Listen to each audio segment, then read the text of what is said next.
Guys, അപ്പോൾ maxi scooters സെഗ്മെൻറ്റിലേക്ക് 2019 മാർച്ചിൽ launch ചെയ്യാനിരുന്ന നമ്മുടെ അപ്രിലിയയുടെ ഒരു മുതലുണ്ട്. അപ്പോൾ ഞാൻ പേര് പറഞ്ഞപ്പോൾ തന്നെ നിങ്ങൾക്ക് ഏകദേശം ഒരു ഐഡിയ കിട്ടിയെന്ന് വിചാരിക്കുന്നു. SXR 160 ഈ ഒരു പേര് വായിൽ നിൽക്കണമല്ലോ. അപ്പോൾ ഈ ഒരു വണ്ടി 2020 ഡിസംബറോട് കൂടിയിട്ടാണ് ശരിക്കും നമ്മുടെ നാട്ടിലെത്തിയത്. ഇതിൻ്റെ 3-4 കളർ വേരിയൻറ്റുകളാണ് ഇപ്പോൾ നിങ്ങൾ കണ്ടുകൊണ്ടിരിക്കുന്നത്.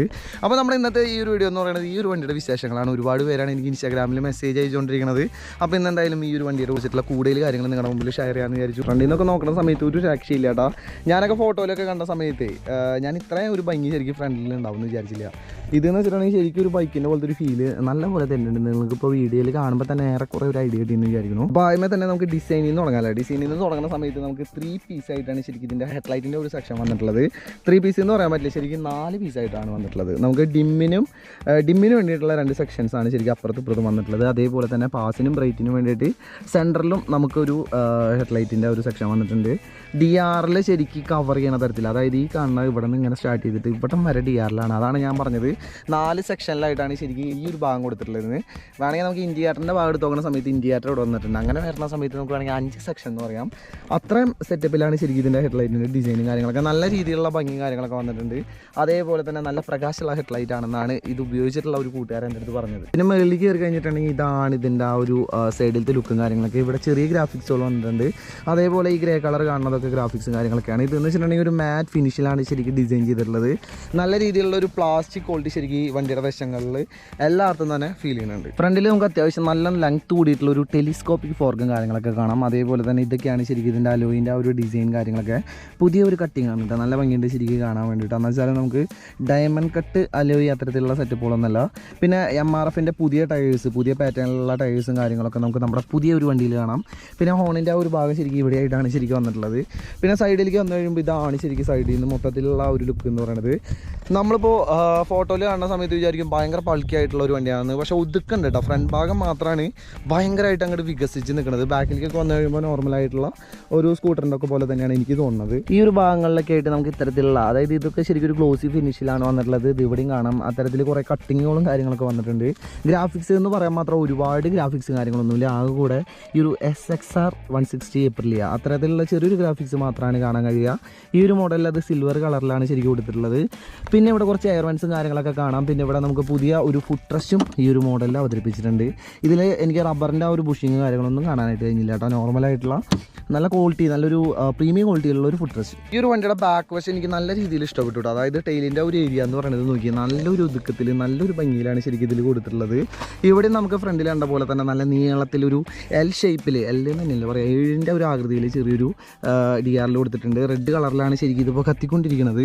അതേപോലെ തന്നെ ഇതിൻ്റെ താഴെയായിട്ട് നല്ല പ്രകാശത്തിലാട്ടോ ശരിക്കും ഇത് നമുക്ക് നോക്കാൻ പറ്റില്ല, അത്ര വെളിച്ചത്തിലാണ് ശരിക്കും ഇതിൻ്റെ ഇൻഡിക്കേറ്റർ ഡിസൈൻ ചെയ്തിട്ടുള്ളത്. ഇവിടേക്ക് വന്നു കഴിയുമ്പോൾ നല്ല വലിപ്പത്തിൽ ഒരു എക്സോസ്റ്റിൻ്റെ ഒരു ഭാഗം കാണാം. ബൈക്കിൻ്റെ എക്സോസ്റ്റിനോട് ആ ഒരു സാമ്യത്തിലാണ് ശരിക്കും ഇതിൻ്റെ എക്സോസ്റ്റും കാര്യങ്ങളൊക്കെ ഡിസൈൻ ചെയ്തിട്ടുള്ളത്.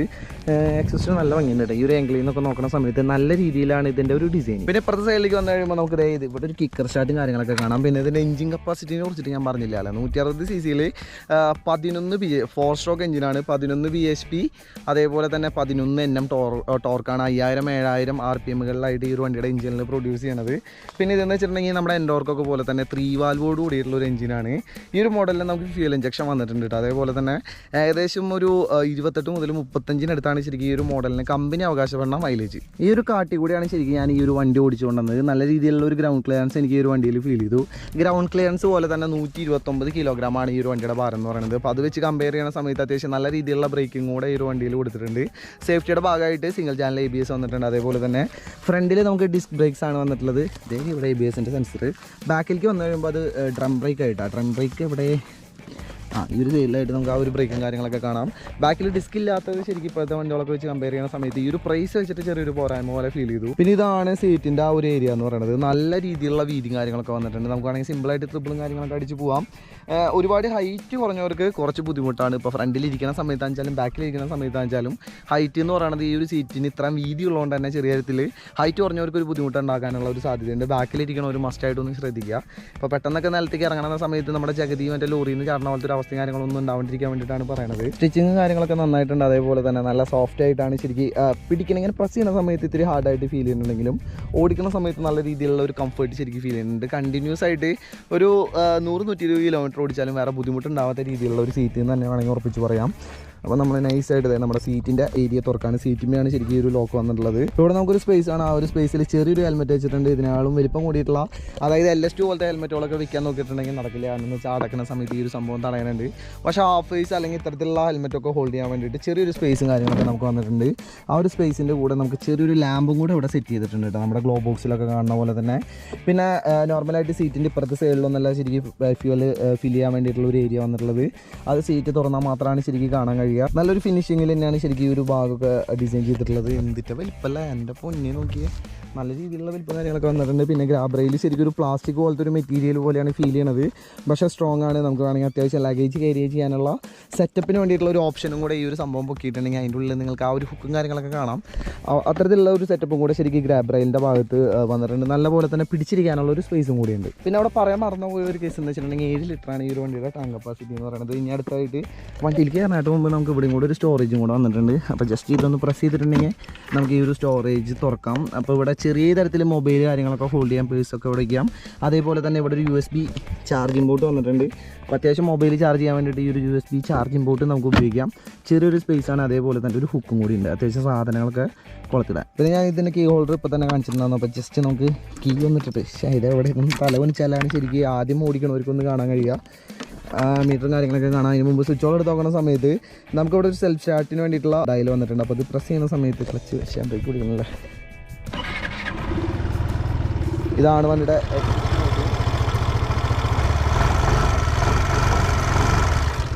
നല്ലൊരു സൗണ്ട് തന്നെയാണ്. എന്നുവെച്ചാൽ നമ്മുടെ പുതിയ എൻഡോർക്കിൻ്റെ അത്ര സൗണ്ട് കാര്യങ്ങളൊന്നും എനിക്ക് ഫീൽ ചെയ്യണമൊന്നുമില്ല. പിന്നെ ഇവിടെ ഒരു മോഡ് ബട്ടൺ വന്നിട്ടുണ്ട്. അപ്പോൾ ആ മോഡ് ബട്ടൺ പ്രസ് ചെയ്യുന്നതിനനുസരിച്ച് നമുക്കിവിടെ റണ്ണിങ്ങിൽ വണ്ടി ഓടിച്ചുകൊണ്ട് തന്നെ ആവറേജ് മൈലേജ്, അതേപോലെ തന്നെ വോൾട്ടേജ്, പിന്നെ നമുക്ക് കിലോമീറ്റർ ഹവർ പെർ മൈലേജ് അത്തരത്തിലുള്ള കുറേ കാര്യങ്ങളൊക്കെ കാണാം. പിന്നെ ഇവിടെ നമുക്ക് ബ്രൈറ്റ്, ഡിമ്മ്, പാസ് 3 സ്വിച്ചും കൂടെ ഒരുമിച്ചിട്ടാണ് കൊടുത്തിട്ടുള്ളത്. അടിയിൽ ഇൻഡിക്കേറ്റർ, പിന്നെ ഹോൺ. അയ്യോ നോർമലായിട്ടുള്ള ഒരു ഹോൺ. മീറ്ററിൻ്റെ ഭാഗത്ത് നോക്കുന്ന സമയത്ത് എനിക്ക് തോന്നുന്നു ചില ബൈക്കുകളിൽ ഇപ്പോഴും ഇത്തരത്തിലുള്ള ഒരു അഡ്വാൻസ്ഡ് ആയിട്ടുള്ള മീറ്ററും കാര്യങ്ങളൊന്നും വന്നിട്ടില്ല. അതായത് ചില പ്രമുഖ ബൈക്കുകൾ. അപ്പോൾ അങ്ങനെ വെച്ച് കമ്പയർ ചെയ്യുന്ന സമയത്ത് നല്ല വലിപ്പം കൂടിയിട്ടുള്ള ഒരു LCD ഡിസ്പ്ലേ ആണ് ഇതെന്ന് പറയുന്നത്. നല്ല വൃത്തിയിൽ ഇതിൻ്റെ കാര്യങ്ങളൊക്കെ വായിച്ചറിയാനായിട്ട് വരുന്നുണ്ട്. ഇവിടെ നമുക്ക് നമ്മുടെ നോർമലായിട്ടുള്ള ടെമ്പറേച്ചറും കാര്യങ്ങളൊക്കെ അറിയാം. അതേപോലെ തന്നെ ഇവിടെ ഫ്യൂൽ ഗേജ് വന്നിട്ടുണ്ട്. ഇവിടെ നമുക്ക് എൻജിൻ ടെമ്പറേച്ചർ വന്നിട്ടുണ്ട്. അതേപോലെ തന്നെ ടാക്കോമീറ്റർ വന്നിട്ടുണ്ട്. അതേപോലെ സ്പീഡോമീറ്ററും ഡിജിറ്റലായിട്ടാണ് വന്നിട്ടുള്ളത്. ഇവിടെ ടൈം കാണിച്ചിട്ടുണ്ട്. അതേപോലെ തന്നെ ഓഡോമീറ്റർ. പിന്നെ ഇതൊന്ന് പ്രസ് ചെയ്ത് കഴിഞ്ഞിട്ടുണ്ടെങ്കിൽ നേരത്തെ നമ്മൾ ഈ ഒരു ബട്ടൺ പ്രസ് ചെയ്തല്ലോ, അപ്പോൾ കണ്ടിട്ടുള്ള ആവറേജ് മൈലേജ്, ടാങ്ക് റേഞ്ച്, അത്തരത്തിലുള്ള മാക്സിമം സ്പീഡ് ഉൾപ്പെടെയുള്ള കാര്യങ്ങളൊക്കെ ഇതിൽ അറിയാനായിട്ട് പറ്റും. ബാറ്ററി വോൾട്ടേജ് വരെ ഇതിൽ വന്നിട്ടുണ്ട്. അതേപോലെ തന്നെ മേളിൽ 1-2 വാണിംഗ് ലാമ്പുകളാണ്. ഇൻഡിക്കേറ്റർ, എൻജിൻ വാണിംഗ്, അതേപോലെ തന്നെ ABS-ന് വേണ്ടിയിട്ടുള്ളൊരു സെറ്റപ്പ്. വല്ലാത്തൊരു ഷേപ്പ് തന്നെയാണ് കേട്ടോ. ഈ ഒരു സംഭവം ശരിക്കും ഒരു 3 പീസ് ഹാൻഡിൽ എന്നൊക്കെ പറയില്ല, അത്തരത്തിലാണ് ഇതിൻ്റെ ഡിസൈനും കാര്യങ്ങളൊക്കെ വന്നിട്ടുള്ളത്. ഇവിടെ ഒരു ഫൈബർ പീസിൽ നമുക്ക് ഫൈബറാണോ മെറ്റലാണോ എന്ന് ചെറിയൊരു ഡൗട്ട് ഉണ്ട്. ക്വാളിറ്റി കണ്ടിട്ട് എനിക്കൊരു ഫൈബർ പോലെയാണ് ഫീൽ ചെയ്യുന്നത്. അതിൽ അപ്രിലിയ എന്ന് പറഞ്ഞിട്ടുള്ള ആ ഒരു അവരുടെ ലോഗോയും കാര്യങ്ങളൊക്കെ പതിപ്പിച്ചിട്ടുള്ള ഒരു ഭാഗം വന്നിട്ടുണ്ട്. ബാക്കി ഇതൊക്കെ ശരിക്കും ഒരു ബ്ലാക്ക് കളറിലാണ് വന്നിട്ടുള്ളത്. അതേപോലെ തന്നെ ഇതിൻ്റെ ഡാഷും കാര്യങ്ങളൊക്കെ കാണാൻ നല്ല വൃത്തിയുണ്ട്. നല്ല ഫൈബർ ക്വാളിറ്റിയാണ് കേട്ടോ. അത് എടുത്ത് പറയേണ്ട ഒരു കാര്യം തന്നെയാണ്. നേരിട്ട് നിങ്ങൾക്ക് കാണുന്ന സമയത്ത് മനസ്സിലാവും. പെട്ടെന്നൊക്കെ കാണുന്ന സമയത്ത് ഇതൊക്കെ ഒരു മെറ്റൽ പോലെയാണ് ഫീൽ ചെയ്യുക. അത്രയും ഫിനിഷിങ്ങിലാണ് ഈ ഒരു ഏരിയ ഒക്കെ വന്നിട്ടുള്ളത്. പിന്നെ വൈസർ ഇവിടെ പറഞ്ഞിട്ടുണ്ട്. ചെറിയൊരു അബദ്ധം പറ്റിയിട്ട്, അതായത് നമ്മൾ റൈഡിംഗ് റിവ്യൂ എടുക്കുന്ന സമയത്ത് മൈക്ക് കണക്ട് ചെയ്യാൻ മറന്നുപോയി. അപ്പോൾ ആദ്യമേ തന്നെ ഞാൻ കുറച്ച് പോരായ്മകൾ എനിക്ക് തോന്നി, കുറച്ച് നല്ല വശങ്ങളും ഈ ഒരു ക്ലിപ്പ് കൂടെ നിങ്ങളുടെ മുമ്പിൽ ഷെയർ ചെയ്യാം. ആദ്യൊരു കേസ് എന്ന് വെച്ചിട്ടുണ്ടെങ്കിൽ വണ്ടി അതാറ് വൈബ്രേഷനാണ്. വൈബ്രേഷൻ എന്ന് വെച്ചിട്ടുണ്ടെങ്കിൽ നമ്മുടെ കോൺസെപ്റ്റ് ഒക്കെ പൊട്ടി പോണ തരത്തിലാണ് ശരിക്കും വണ്ടി വരച്ചുകൊണ്ടിരുന്ന് പറഞ്ഞത്. അതും ചെറിയൊരു റോഡിൽ ഒരു 30-40 സ്പീഡിൽ പോകുന്ന സമയത്ത്. അതേപോലെ തന്നെ മിറേഴ്സും കാര്യങ്ങളൊക്കെ ലൂസായി പോണ പോലത്തെ ഒരു അവസ്ഥ ഫീൽ ചെയ്തു കേട്ടോ. അമ്മാതിരി, അതായത് നമ്മുടെ ക്ലാസിക് 350 ഒക്കെ വരക്കില്ല, അതേപോലെ തന്നെയായിരുന്നു ആ ഒരു വണ്ടിക്ക് എനിക്ക് വൈബ്രേഷൻ ഫീൽ ചെയ്തത്. അതിന്റെ മെയിൻ ആയിട്ടുള്ള ഒരു റീസൺ ആയിട്ട് എനിക്ക് തോന്നിയ ഒരു കാര്യം എന്ന് വെച്ചിട്ടുണ്ടെങ്കിൽ സസ്പെൻഷൻ രണ്ടും ഭയങ്കര സ്റ്റിഫായിട്ടാണ് ഫീൽ ചെയ്തത്. സോഫ്റ്റ് ഒരു തരി പോലും സോഫ്റ്റ് ആയ പോലെ എനിക്ക് ഫീൽ ചെയ്യുന്നില്ല. ചെറിയ ഗട്രോളൊക്കെ ചാടുമ്പോഴേക്കും നല്ല രീതിയിൽ ആ ഹാൻഡിലിന്റെ ഭാഗത്തേക്ക് കടി വന്നു. പിന്നെ ഹാൻഡിൽ ഒരു ഷേപ്പ് ആയതുകൊണ്ട് തന്നെ നമുക്ക് ഫ്രണ്ടിൽ സ്റ്റോറേജ് സ്പേസും കാര്യങ്ങളൊക്കെ കുറവാണ്. എന്തെങ്കിലും നമ്മളൊരു വലിപ്പം കൂടിയിട്ടുള്ള ഒരു ചാക്കോ അല്ലെങ്കിൽ ഒരു ചെറിയൊരു കുട്ടീനെ നിർത്തോ എന്തെങ്കിലുമൊക്കെ ചെയ്തെങ്കിൽ തന്നെ നമ്മൾ ഹാൻഡിലൊക്കെ തിരിക്കുന്ന സമയത്ത് ചെറിയൊരു ബുദ്ധിമുട്ട് പോലെ ഫീൽ ചെയ്തു. കാരണം എന്താ വെച്ചിട്ടുണ്ടെങ്കിൽ അതുമോ ഒന്ന് തട്ടി കോർണറൊക്കെ ചെയ്യുന്ന സമയത്ത് അപകടത്തിൽ പെടാനുള്ള സാധ്യതയും കാര്യങ്ങളൊക്കെ കൂടുതലാണ്. പിന്നെ വേറെ ബ്രേക്കിങ്ങിൻ്റെ ഭാഗത്തോ അല്ലെങ്കിൽ ഇപ്പോൾ പെർഫോമൻസിൻ്റെ ഭാഗത്തോ വണ്ടിയുടെ സ്റ്റെബിലിറ്റിയുടെ ഭാഗത്തോ വേറെ നെഗറ്റീവ്സും കാര്യങ്ങളൊന്നും ഫീൽ ചെയ്തില്ല. നല്ല പവർഫുള്ളാണ്. എന്ന് വെച്ചാൽ നമ്മുടെ SR 160യുടെ അത്ര പവറോ പെർഫോമൻസോ കാര്യങ്ങളൊന്നും നിങ്ങൾ പ്രതീക്ഷിച്ച് ഈ ഒരു വണ്ടി പോയിട്ട് വാങ്ങരുത്. പിന്നെ ഈ ഒരു വണ്ടിയുടെ പ്രൈസ് എന്ന് പറയുന്നത് 1,57,000 രൂപയാണ്. പക്ക ഓവർ പ്രൈസ്ഡ് ആയിട്ടാണ് എനിക്ക് തോന്നിയത്. കാരണം എന്താ വെച്ചാൽ അതിന് മാത്രമുള്ള ഫീച്ചേഴ്സോ ഇലക്ട്രോണിക്സോ കാര്യങ്ങളൊന്നും ഈ ഒരു മോഡലിൽ വന്നിട്ടില്ല. ആ കൂടെ ഫ്രണ്ടിൽ ഒരു സിംഗിൾ ചാനൽ ABS ഉണ്ട്, ബാക്കിൽ ഡിസ്ക് ബ്രേക്സ് പോലും ഈ ഒരു മോഡലിൽ വന്നിട്ടില്ല. പിന്നെ ബ്ലൂടൂത്ത് കണക്ടിവിറ്റി ഉണ്ടെങ്കിലും ഒരുപാട് കാര്യങ്ങൾ പുതിയ എൻഡോർക്ക് പോലെയുള്ള വണ്ടികളൊക്കെ വെച്ച് കമ്പയർ ചെയ്യുന്ന സമയത്ത് ഈ ഒരു വണ്ടിയിൽ കുറവാണ്. എന്നുവെച്ചാലും BMW-ൻ്റെ 310R 310GS ഒക്കെ പോലെ തന്നെ ഇതിനെ നമുക്ക് ബ്രാൻഡ് വാല്യൂ അതിൻ്റെ പേരിലാണ് ഇത്ര വലിയൊരു ഓവർ പ്രൈസ്ഡ് ഇട്ടേക്കണമെന്ന് പറഞ്ഞിട്ട് സമ്പാദിക്കാം. ഈ ഒരു പ്രൈസിൽ നമുക്ക് വേണമെങ്കിൽ ഒരു NS 200 എടുക്കാം, ഒരു 204 എടുക്കാം. അതേപോലെ ബൈക്കോടെ വെച്ചിട്ടാണ് കേട്ടോ ഞാൻ പറയുന്നത്. ആ ഒരു ബൈക്കോളുടെ സ്പെസിഫിക്കേഷൻസ് വെച്ചിട്ട് മാത്രം കമ്പയർ ചെയ്യുക. കാരണം എന്താ വെച്ചിട്ടുണ്ടെങ്കിൽ സ്കൂട്ടർ വേറെ ബൈക്ക് വേറെ. അപ്പോൾ അത്തരത്തിൽ ഓവർ പ്രൈസ്ഡ് ആയിട്ടുള്ള ഈ ഒരു വണ്ടി ആരൊക്കെ എടുക്കണമെന്ന് വെച്ചിട്ടുണ്ടെങ്കിൽ ടൗണിൽ നിങ്ങൾക്ക് അത്യാവശ്യം യൂസ് ഉണ്ട്, നിങ്ങൾക്ക് നല്ല ബ്രാൻഡഡ് ആയിട്ടുള്ള ഒരു സ്കൂട്ടർ കാര്യങ്ങളൊക്കെ വേണം, പുതുമ ഉള്ള ഒരു സ്കൂട്ടർ വേണം. അത്തരത്തിൽ സ്പേസും കാര്യങ്ങളൊന്നും നിങ്ങൾക്കൊരു പ്രശ്നമില്ല, മൈലേജ് ഒരു പ്രശ്നമില്ല. പിന്നെ 5000 കിലോമീറ്ററൊക്കെ വരെയായിരുന്നു എപ്രിലയുടെ ഇതിന് മുമ്പത്തെ വെർഷൻ്റെ ആ ഒരു ടയർ ലൈഫും കാര്യങ്ങളൊക്കെ. മെയിൻ്റനൻസും നിങ്ങൾക്കൊരു പ്രശ്നമില്ല, സർവീസ് സെൻ്ററുകളുടെ എണ്ണം നിങ്ങൾക്കൊരു പ്രശ്നമില്ലെങ്കിൽ ധൈര്യമായിട്ട് ഈ ഒരു വണ്ടി വാങ്ങാം. സ്റ്റെബിലിറ്റിനെ കുറിച്ചിട്ട്, എഞ്ചിൻ പെർഫോമൻസിനെ കുറിച്ചിട്ട് വേറെ ഒന്നും എനിക്ക് പറയാനില്ല. വേറെ ഈ ഒരു സെഗ്മെൻറ്റിൽ വണ്ടികളില്ല എന്ന് തന്നെ വേണമെങ്കിൽ പറയാം.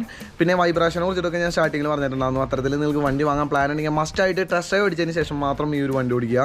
ഞാൻ പിന്നെ കുറച്ച് ഈ ഒരു വണ്ടി ഓഫ് റോഡ് കയറ്റി നോക്കിയിട്ടുണ്ടായിരുന്നു, അടിഭാഗം കാര്യങ്ങളൊക്കെ ഒരേണുണ്ടോ എന്ന് അറിയാൻ വേണ്ടിയിട്ട്. ആ ഒരു സമയത്ത് എനിക്ക് വേറെ ബുദ്ധിമുട്ടുകളും കാര്യങ്ങളൊന്നും ഫീൽ ചെയ്തില്ല. ഓഫ് റോഡ് കൊണ്ടുപോകുന്ന സമയത്തും ആ ഒരു സ്റ്റെബിലിറ്റിയുടെ ഭാഗത്ത് വേറെ മാറ്റങ്ങളൊന്നും ഫീൽ ചെയ്യണമെന്നില്ല കേട്ടോ. അടിഭാഗം ഒരേയായിട്ടിരിക്കാൻ നല്ല രീതിയിലുള്ള ഗ്രൗണ്ട് ക്ലിയറൻസും കാര്യങ്ങളൊക്കെ ഈ ഒരു വണ്ടിയിൽ വന്നിട്ടുണ്ട്. അയ്യോ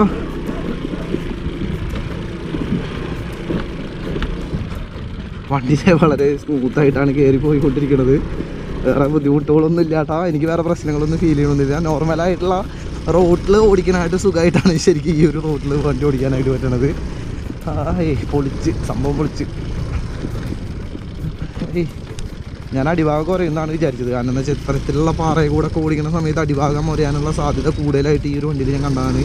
പക്ഷെ വളരെ സുഖമായിട്ടാണ് വണ്ടി കയറി പോണത്. പൊളി.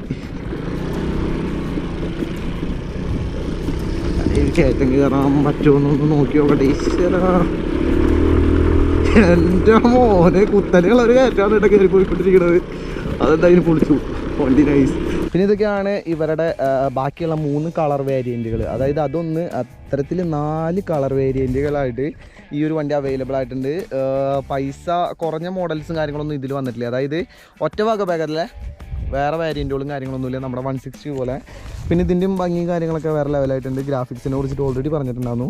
ഇത്തരത്തിൽ ചെറിയ ചെറിയ ഗ്രാഫിക്സുകൾ തന്നെയാണ് ബാക്കിയുള്ള 3 മോഡൽസിലും കാണാനായിട്ടുള്ളത്. വേറെ മാറ്റങ്ങളൊന്നും ഫീൽ ചെയ്യണമെന്നില്ല. ആകെ ഈ ഒരു ടാങ്കിൻ്റെ ഭാഗം അതേപോലെ തന്നെ ഈ ഒരു ഭാഗം ഇതിവിടെ കളർ വ്യത്യാസമുണ്ട്. അവിടെ റെഡ് കളറാണ് വന്നിട്ടുള്ളത്, അവിടെ ബ്ലൂ കളറ്. അത്തരത്തിലുള്ള ഭാഗങ്ങൾ ഒഴിച്ച് ബാക്കി എല്ലാ സംഭവങ്ങളും സെയിം തന്നെയാണ് വന്നിട്ടുള്ളത്. സീറ്റിൻ്റെ സ്റ്റിച്ചിങ്ങിൽ വരെ ആ ഒരു വൈറ്റും റെഡും കളറും കാര്യങ്ങളൊക്കെ നമുക്ക് കാണാം. അയ്യോ കുഴപ്പമില്ല, എന്തായാലും ഒരു പുതുമ കൊണ്ടുവന്നിട്ടുണ്ട്. എന്തായാലും ഈ ഒരു സെഗ്മെൻറ്റിലേക്ക് ഇനിയും നമുക്ക് ഒരുപാട് വണ്ടികളൊക്കെ വരുന്നെന്ന് പ്രതീക്ഷിക്കാം. നമുക്ക് ഒരുപാട് കസ്റ്റമൈസേഷനൊക്കെ ചെയ്യാൻ പറ്റിയ നല്ലൊരു മോഡൽ തന്നെയാണ് നമ്മുടെ പുതിയ SXR 160 എന്ന് പറഞ്ഞിട്ടുള്ള ഈ ഒരു വണ്ടി. അപ്പോൾ നിലവിൽ ഇത്രയൊക്കെ തന്നെയുള്ള ഈ ഒരു വണ്ടിയുടെ വിശേഷങ്ങൾ എന്ന് പറയുന്നത്. അപ്പോൾ ഈ ഒരു വീഡിയോ എല്ലാവർക്കും ഇഷ്ടപ്പെട്ടു എന്ന് വിചാരിക്കുന്നു. ഇനിയിപ്പോൾ നിങ്ങൾക്ക് സെയിൽ സംബന്ധിച്ച് എന്തെങ്കിലും ഡൗട്ടുകളും കാര്യങ്ങളൊക്കെ ഉണ്ടെങ്കിൽ അതിപ്പോൾ ഈ ഒരു വണ്ടിയുടെ ആണെച്ചാലും വെസ്പേഡ് ആണെച്ചാലും അല്ലെങ്കിൽ ഇപ്പോൾ എപ്രിലിയ നമ്മുടെ മറ്റേ മോഡലുണ്ടല്ലോ SR 160 ആ വണ്ടികളിലൊക്കെ എന്തെങ്കിലും ഡൗട്ടുകളും കാര്യങ്ങളൊക്കെ ഉണ്ടെങ്കിൽ നമ്മുടെ തൃശ്ശൂർ എപ്രിലിയയുടെ ഷോറൂമിൽ നിന്നാണ് നമുക്ക് ഈ ഒരു വണ്ടി വന്നിട്ടുള്ളത്. അവരുടെ കംപ്ലീറ്റ് കോൺടാക്ട് ഡീറ്റെയിൽസ് ഈ ഒരു വീഡിയോൻ്റെ താഴെയിട്ടുണ്ട്. അപ്പോൾ അവരെ വിളിച്ചിട്ടുണ്ടെങ്കിൽ ഡൗൺ പേയ്മെൻറ്റ് അത്തരത്തിലുള്ള എല്ലാ കാര്യങ്ങൾക്കും നിങ്ങളെ അവർ ഹെൽപ്പ് ചെയ്യും. അപ്പോൾ ഇൻട്രസ്റ്റ് ഉള്ളവർ ജസ്റ്റ് ഒന്ന് വിളിച്ച് നോക്കാം. അപ്പോൾ ഇന്നത്തെ ഈ ഒരു ചെറിയൊരു വീഡിയോ ഇഷ്ടപ്പെട്ടാൽ ലൈക്ക് ചെയ്യുക, പിന്നെ ചാനൽ വർക്കാണ്ട് സബ്സ്ക്രൈബ് ചെയ്യുക. അപ്പോൾ എന്തായാലും അടുത്തൊരു വീഡിയോയിലാണ്. ബൈ.